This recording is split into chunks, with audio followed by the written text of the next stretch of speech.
Amém? Traga paz da minha família também. Tá bom? Quem encontrou, diga amém. Amém. Vamos à palavra do Senhor, que diz assim: a glória desta última casa será maior que a da primeira, diz o Senhor dos exércitos, e neste lugar darei a paz, diz o Senhor dos exércitos. Amém? Você pode se assentar, adorando e glorificando a Jesus.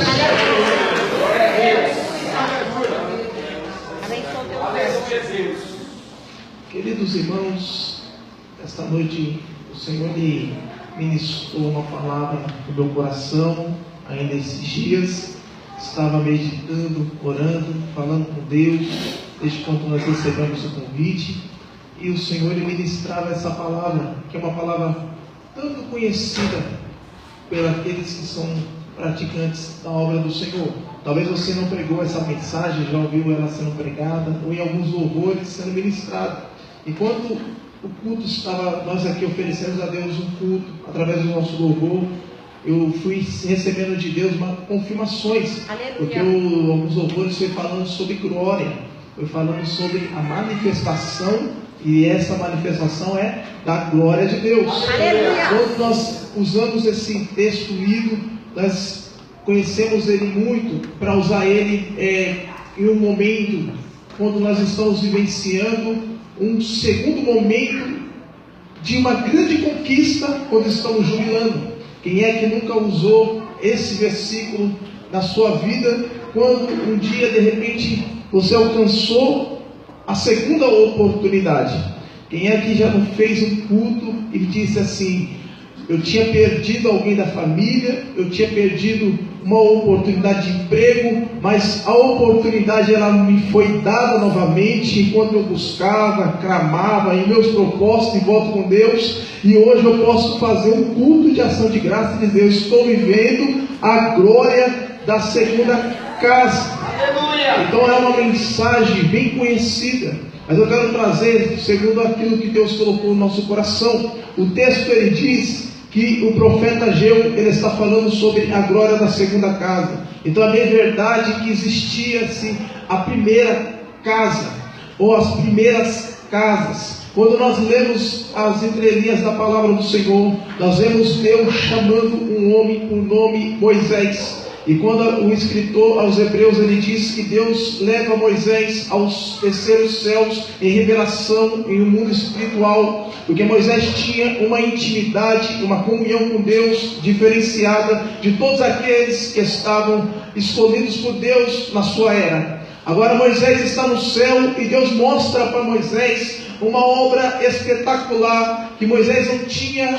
Nenhum dia da sua vida tinha sido contemplada ainda no Egito. Moisés vê uma grandeza, vê um extraordinário de Deus. Moisés agora é convidado por Deus para que essa obra ela venha a ser estabelecida na terra. E Deus mostra para Moisés o tabernáculo no céu. Deus mostra os átrios, as câmeras, Deus mostra o candelabro, Deus mostra uma arca que representa a glória de Deus. E Moisés, eu acredito que ele, na sua humanidade, ele vê que isso é fora da tua capacidade humana. E como eu, como homem, eu vou conseguir executar uma obra que eu nunca vi na vida. Eu nunca vi nenhum arquiteto no Egito executar algo tão lindo, tão extraordinário, de tanta grandeza e de tanta responsabilidade, Deus. Agora ele falando com Deus e pedindo para Deus como agir, porque Moisés ele quer agradar a Deus. Moisés ele quer dar uma resposta para Deus positiva, porque Moisés é um líder, e Moisés ele é um chamado por Deus, escolhido por Deus. E todo homem, toda mulher que conhece e ouve a voz de Deus, ele sabe a sua responsabilidade espiritual quando ele é líder, e não só líder dentro de uma igreja, dentro de um trabalho, de uma equipe, mas dentro da sua família, no seu emprego, na sua amizade, no seu convívio social. Então ele precisava responder, e Deus diz para ele: fique calmo. Eu acredito que Deus falou para ele: Moisés, fique calmo, porque você não é o homem que vai executar essa obra. Eu estou revelando para você. Mas a pessoa que eu escolhi, ela está no meio dos 3 milhões conhece ele, e você não conhece tal pessoa, mas eu conheço ele, eu vejo o seu trabalho, ele está no meio dos milhões, eu vou gritar o nome dele e vou entregar essa grande obra na mão de tal pessoa. Agora Moisés ele fica perguntando quem é tal pessoa, Senhor. E Deus diz para ele, quem sabe na sua Bíblia pode estar escrito Bezaleel ou Bezael, e ele diz, o nome dele é Bezael. Então quem é Bezael? Moisés começa a procurar, porque eu acredito que Moisés, quando ele recebe essa incumbência de Deus, Moisés procura do seu lado alguém capaz de fazer. Quem sabe ele olha para Josué e diz, será que é Josué que vai executar a obra? E ele diz, não é, porque Josué nunca fez tal obra. Josué é só um líder, é um guerreiro, é um lutador. Ele não é Miriam, porque Miriam é espiritual, ela dança no meio da vitória. Não é Arão, porque ele é meu intermediário entre eu e Deus, porque meus lábios é pesado. Quem é esse Bezaleel? Então, segundo a lei da história diz que para ele chamar alguém de uma tribo, ele tinha que tocar uma trombeta. Ele tocava uma trombeta, e a trombeta tinha um som que identificava o nome de uma tribo. Então agora ele grita, ele manda o trombeteiro toca a trombeta para a tribo de Judá, porque eu fiquei sabendo que Bezaleel era a tribo de Judá. Então imagina agora a trombeta sendo tocada, e ele escuta, e agora se aproxima de Moisés. Moisés agora está com a equipe da tribo de Judá, e diz, tem um homem ali, e Deus disse que ele é da tribo de Judá, o nome dele é Bezaleel. Quem ele é? Então vem alguém que se aproxima dele, e conta a história dele para ele. Ele diz assim, sabe quem é Bezaleel? Ele é o faz de tudo, ele faz tudo. Sabe que é aquela pessoa que quebrou o cano em casa? Ele não é encanador, mas ele dá um jeito, ele arruma o cano. Sabe aquela pessoa que precisa de um piso, ele coloca piso. Precisa de alguém para cuidar do carro, ele não é mecânico, mas vai dar um jeitinho lá no carro e faz o carro pegar. Ele é o faz de tudo. Ele é mais ou menos daquele jeito carinhoso que a gente diz, um gambiarra. Tudo ele faz, tudo ele ajuda. Ele está pronto para toda obra, mas ele não é especialista em nada. Ele não se especializou. Assim era Bezaleel. Quem sabe alguém está ouvindo e entendendo a voz de Deus aqui. Você já tem ajudado aqui, ali e acolá, mas ainda não tem algo de especialidade em suas mãos. Mas nesta noite eu estou sentindo no mundo espiritual que essa palavra tem destino, e esse destino é o teu coração, esse destino é o teu chamado, porque Deus vai entregar algo muito grande em tuas mãos, e é uma grande responsabilidade. A sua vida será diferente, porque o teu Deus te enxergou no meio dos milhões. É noite de Deus restaurar algumas vidas aqui. E eu estou sentindo que a mensagem ela começa a testificar o teu coração.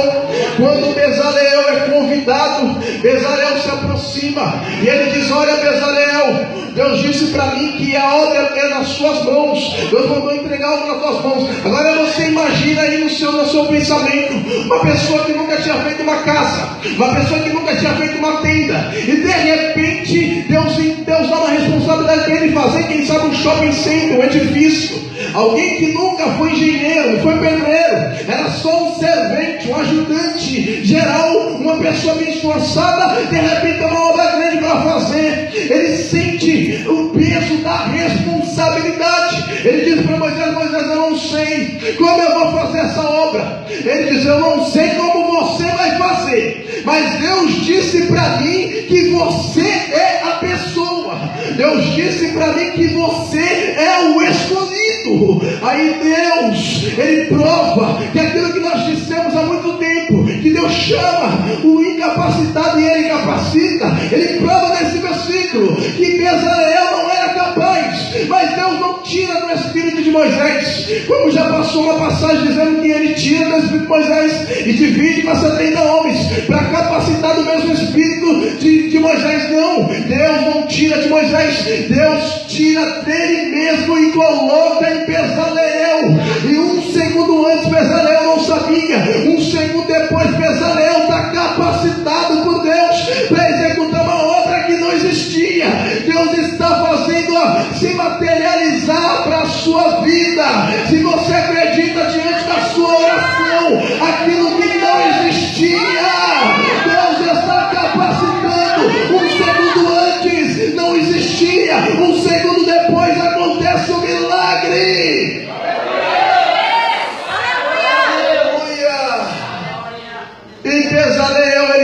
capaz de fazer tal obra. Mas agora ele diz: Moisés, como eu vou fazer? Como Deus disse? Deus falou para você pegar a madeira de acácia. Mas essa obra é grande. Para executar eu sozinho eu não vou conseguir. Eu sei que eu sou capaz, mas eu não vou conseguir. É obra muito grande. Não fica tranquilo. Deus mandou chamar mais alguém. Deus mandou chamar a Oliabe. E do Espírito de Deus, Deus também está capacitando a Oliabe. Você não vai ficar sozinho nessa obra.